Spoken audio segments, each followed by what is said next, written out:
Action News Sunday. I'm pleased to be joined today by Tanya Weathersby, columnist for the Florida Times Union, Fred Matthews, blogger and journalist for theexaminer.com, and Denise Reagan, editor of Folio Weekly. Thanks for being here. Thank you. We learned this week that there will be some major cuts to the public library system, 71 workers losing their jobs. How do you think this will impact the community? We'll also see branches closed on Sundays and or Saturdays and on Mondays. Well, we're into a school year. Students use those libraries on the weekend, particularly for studying. Seniors use them now, and of course a number of other people are still using them for job searching.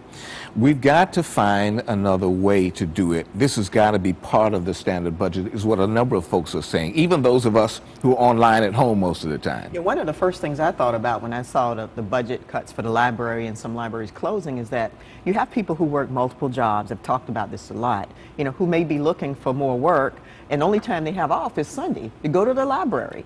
So if Sundays are gone, what a lot of these people, what a lot of them are, I don't know what a lot of them are going to do. It's going to certainly have an impact on people who really need to use the resources of the library. Yeah. Well, libraries constantly come up as the best use of public money out there. I mean, they serve so many functions to so many people, and the people who need them the most will have less access to them, as well as all sorts of other, resources that are out there, like animal control and things that people really depend upon. Jim Fuller, clerk of courts, back in the news as well. First, he wanted to extend term limits so that he could keep his job. Now he wants to give out in bonuses and raises $125,000 before he leaves office. What do you make of it? Well, where to start? a lot of people are painting this as sour grapes, giving kind of the taxpayers finger on the way out the door sort of thing. I don't know if that's what he was trying to do. I think he was trying to reward some loyal people, but with taxpayer money, that's not cool, and it's not what is deemed appropriate. $8,000 bonuses? I want to know what, I mean, besides just moving stuff back and forth for to the new courthouse, which is what you would do anyway, $8,000? I mean, who gets an $8,000 bonus now? It just underscores why so many people mistrust government now, because people sometimes get in government and they think they can do anything they want to do, and what's worse is that because the council has now cut the budget for whoever the next clerk of courts is going to be, that's going to hurt the next person's budget, and it's going to hurt the next set of employees, and that's probably the real injustice here. Well, I mean, he was the department head. He made a decision, and of course, he indicates that his decision was based upon the fact that these folks did such good work in moving from the old courthouse to the new. It's not, still doesn't taste any better, but it is what he can do. The question is whether or not, and as I said, the city council has decided to just go ahead and take the money from the next clerk of the court. That will not satisfy taxpayers, unfortunately. With so much debate, do you think there's more accountability in city government? Well, accountability comes every 4 years. Yeah. That's the accountability. Yeah. I mean, you're not going to, if you call a city councilman's office or city councilperson's office, you're not going to get through to them right away. You're going to be put on hold. You're going to be put in voicemail.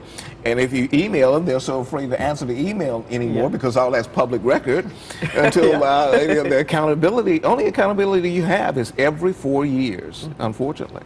Yeah, and the other thing is simply that a lot of people now are going to just see this, as I said earlier, as another reason, to not trust government again, and that's kind of sad because we do need government to do certain things, and we're going to see this time. This doesn't help, not at all. At least the city council and the city lawyer has said, hey, this isn't right. They're holding on to those paychecks, so those bonuses aren't going out right now until they can figure out what the right thing to do is. City Councilwoman Kimberly Daniels will be featured on a show on National Geographic's channel where she explains how she performs exorcisms. Do you think that this will affect her credibility on the council? What credibility could that affect? Again, this is an issue that has to do with her private public life, what she does professionally. She is a minister. It reflects only upon Jacksonville in the fact that people would be amazed somewhat that we would have elected someone who professes to do exorcisms or deliverance, as she calls it. But it is not. It should not come as any surprise because she ran a very open campaign, very conservatively and religiously based. She's not hidden anything about her since she's been on the council. It's just that this will be classified as a bit weird. I was just going to say, most of the voters who voted for her and the choices they had at the time, they pretty much knew what she was about. I mean, she is who she says she is. I don't think it would surprise anybody. I think it might embarrass the city a little bit because that's, you know, so out of the way. And I think in the wake of a lot of controversial votes, like on the human rights ordinance, that's not going to help the image of the city too much. But I don't know. I might be curious to see what exactly is it she does. That, I mean, well, that might be fun to watch. Those of us who are from the South have seen these activities before. I mean, I can hold your head and you'll pop away from me, or exorcised. But you know, the other thing. I'm going to hit you in the floor and you fall back. Yeah, that's the one. Now, you know, the interesting part about this, however, is that Ms. Daniels is another in a long line of at-large councilwomen who filled this seat who have done some weird things once they've gotten into it. And so, again, to that extent, she's no different from the others. You know, what comes to my mind with City Council in general and maybe some of these at-large seats is the USA Network's Characters Welcome slogan. And that may be something that we want to think about for Jacksonville. Okay. Hey. So there's a new sports team here in Jacksonville. You've heard of it, right? The Jacksonville Breezes, the lingerie football team. Yeah. Good for the city, yes or no? Fred? Well, I would think it'd be good for the city. I mean, what can be negative about that? Denise? Well, I mean, anything that's going to bring you know, people to our downtown to take part in events and you know, and help our downtown is great. I mean, there's a lot of great sports teams out there, serious ones like the Bullies, the Axemen, the Sharks, and of course the Jaguars. But you know, bring them on. If we can be a monster truck town, we can be a lingerie city too. Thank you, Tanya. Thanks to all of you. When we return, a moment with Mike.